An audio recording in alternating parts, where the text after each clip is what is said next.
الرحمن الرحیم نحمده ونصلی علی رسوله الکریم۔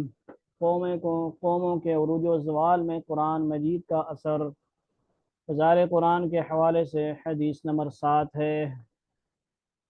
عن عمر بن خطاب رضی اللہ عنہ قال قال رسول اللہ صلی اللہ علیہ وسلم إن الله يرفع بهذا الكتاب أقواما ويضع به آخرين، رواہ مسلم۔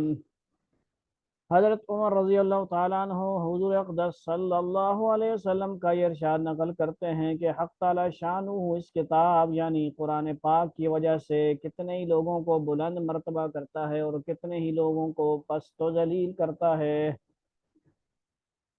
یعنی جو لوگ اس پر ایمان لاتے ہیں، عمل کرتے ہیں، اللہ تعالیٰ شان ان کو دنیا و آخرت میں رفعت و عزت عطا فرماتے ہیں، یعنی بلندی عطا فرماتے ہیں۔ اور جو لوگ اس پر عمل نہیں کرتے، حق سبحانہ و تقدس ان کو ذلیل کرتے ہیں۔ کلام اللہ شریف کی آیات سے بھی یہ مضمون ثابت ہوتا ہے۔ ایک جگہ ارشاد ہے یضل به کثیرا ویہدی به کثیرا۔ ان لوگوں کو سمجھنا چاہیے جو قرآن حدیث کو جدا جدا کرتے ہیں۔ قرآن کبھی قرآن سے تشریح کرتا ہے، اپنی تفسیر کرتا ہے، کبھی قرآن کی تشریح حدیث سے ہوتی ہے، کبھی حدیث کی تشریح قرآن سے ہوتی ہے۔ اللہ رسول آپس میں کیا ہیں؟ بہت قریب ہیں۔ قرآن کلام اللہ ہے، حدیث نبی کا کلام ہے۔ سمجھ آ رہی ہے منکرینوں؟ تو یضل به کثیرا ویہدی به کثیرا، سورہ بقرہ آیت نمبر 26۔ حق تعالیٰ شان اس کی وجہ سے یعنی قرآن کی وجہ سے، اس کی وجہ سے بہت سے لوگوں کو ہدایت فرماتے ہیں اور بہت سوں کو کیا کرتے ہیں جی؟ بہت سے لوگوں کو گمراہ کرتے ہیں۔ دوسری جگہ ارشاد ہے وَنُنَزِّلُ مِنَ الْقُرْآنِ مَا هُوَ شِفَاءٌ وَرَحْمَةٌ لِّلْمُؤْمِنِينَ وَلَا يَزِيدُ الظَّالِمِينَ إِلَّا خَسَارًا، سورہ بنی اسرائیل یا سورہ اسراء بھی کہا جاتا ہے۔ اس کی آیت نمبر ہے 82 حضور اکرم اس میں بھی وہی خلاصہ ہے، ٹھیک ہے جی۔ وَنُنَزِّلُ قرآن میں سے نازل کیا ما ہوا شفا، شفا ہے، رحمت للمؤمنین، مومنین کی رحمت ہے، ٹھیک ہے جی۔ ظالموں کے لیے نہیں ہوتا مگر خسارہ زیادہ۔ حضور اکرم صلی اللہ علیہ وسلم کا ارشاد منقول ہے کہ اس امت کے بہت سے منافق قاری ہوں گے۔ بعض مشائخ سے احیاء میں نقل کیا ہے کہ یعنی احیاء کتاب کے اندر نقل کیا کہ وہ بندہ ایک سورت کلام پاک کی شروع کرتا ہے تو ملائکہ اس کے لیے رحمت کی دعا کرتے ہیں۔ ملائکہ کون ہوتے ہیں؟ فرشتے۔ یہاں تک کہ وہ فارغ ہو، یعنی تلاوت سے فارغ، اور دوسرا شخص ایک سورت شروع کرتا ہے تو ملائکہ اس کے ختم تک اس پر لعنت کرتے ہیں، ٹھیک ہے جی۔ ایک بندہ قرآن پڑھ رہا ہے اس پہ رحمت آ رہی ہے، دوسرا پڑھ رہا ہے اس پہ لعنت آ رہی ہے۔ بعض علماء سے منقول ہے کہ آدمی تلاوت کرتا ہے اور خود اپنے اوپر لعنت کرتا ہے اور اس کو خبر بھی نہیں ہوتی۔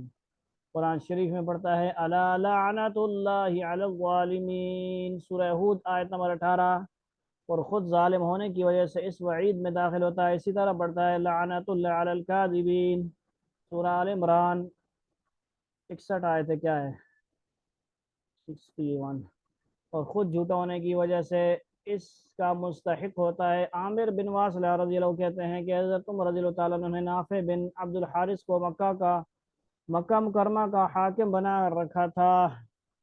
ان سے ایک مرتبہ دریافت فرمایا کہ جنگلات کا ناظم کس کو مقرر کر رکھا ہے؟ سمجھائی؟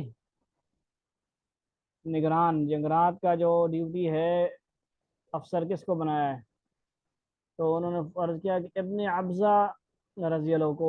حضرت عمر رضی اللہ نے پوچھا کہ ابن ابزہ کون شخص ہے؟ انہوں نے عرض کیا کہ ہمارا ایک غلام ہے۔ حضرت عمر رضی اللہ نے اعتراضاً فرمایا کہ غلام کو امیر کیوں بنا دیا؟ انہوں نے یعنی افسر کیوں بنا دیا نوکر کو؟ انہوں نے کہا کہ کتاب اللہ کا پڑھنے والا ہے، ٹھیک ہے جی۔ ہمارے ہاں اگر پوچھا جائے کیوں بنا دیا، وہ کہیں گے رشوت لے کر بنا دیا جی، ٹھیک ہے جی۔ وہ کیا تھا، زیادہ پیسے کہیں سے رشوت والے دے دیے، اس کو کیا بنا دیا؟ چپڑاسی تھا، نوکر تھا، سائیکل چلانے والا تھا، موچی تھا، دھوبی تھا، اس کو جناب افسر بنا دیا۔ یہ پاکستان میں ہوتا ہے، سارا کچھ ہوتا ہے کہ نہیں ہوتا ہے؟ بالکل ہوتا ہے جی، سمجھ آئیے۔ دھوبی ہوتا ہے، ڈرائیور ہوتا ہے، نوکری وہاں پہ لکھی ہوئی ہے جی فلاں بندہ جی ڈرائیور ہے اور وہ ٹوپیوں کا کام کر رہا ہے، فلاں بندہ موچی ہے اور وہاں پہ ڈیوٹی اس کی لگی ہوئی ہے جی، فلاں ہے جی سپاہی ہے، سپاہی کی وہاں پہ حاضری لگا کے آگے جناب اپنے کام کر رہے ہیں، یعنی یہ سارا کچھ چلتا ہے پاکستان میں، ٹھیک ہے جی، رشتہ دے تو اس وقت معیار کیا ہوتا تھا بھائی، یہ معیار ہر جگہ ہونا چاہیے، دین کا معیار، قرآن کا معیار، ٹھیک ہے جی۔ ہمارے یہاں مدرسوں والوں حفاظ کرام کو پیچھے کیا جاتا ہے، اسکولوں شولوں میں کالجوں میں ان کو مرتبہ نہیں ہے کوئی، ٹھیک ہے جی، کیونکہ میٹرک شیٹرک نہیں کی تو 11ویں 12ویں نہیں پڑھی، تو یہاں ان چیزوں کو کہا جاتا ہے۔ حضرت عمر رضی اللہ عنہ نے کہا کہ غلام کو امیر کیوں بنا دیا بھائی؟ انہوں نے کہا غلام تو ہے لیکن کتاب اللہ کا پڑھنے والا ہے، کیا کرنے والا ہے؟ قرآن پاک کا ماہر پڑھنے والا ہے بھائی، معمولی بندہ نہیں ہے، غلام تو ہے لیکن غلام کیسا ہے؟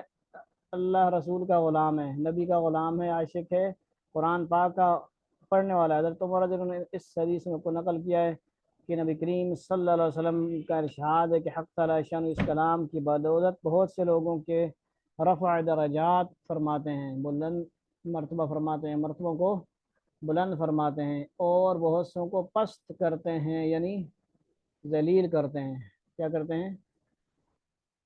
ذلیل کرتے ہیں۔ بولا کریں بھائی، بولنے کی اجازت ہے اس میں، کیا کرتے ہیں؟ حدیث کا مفہوم کیا ہوا؟ جو قرآن کو سمجھے گا، پڑھے گا، عمل کرے گا، وہ اس سے اللہ تعالیٰ کیا کریں گے؟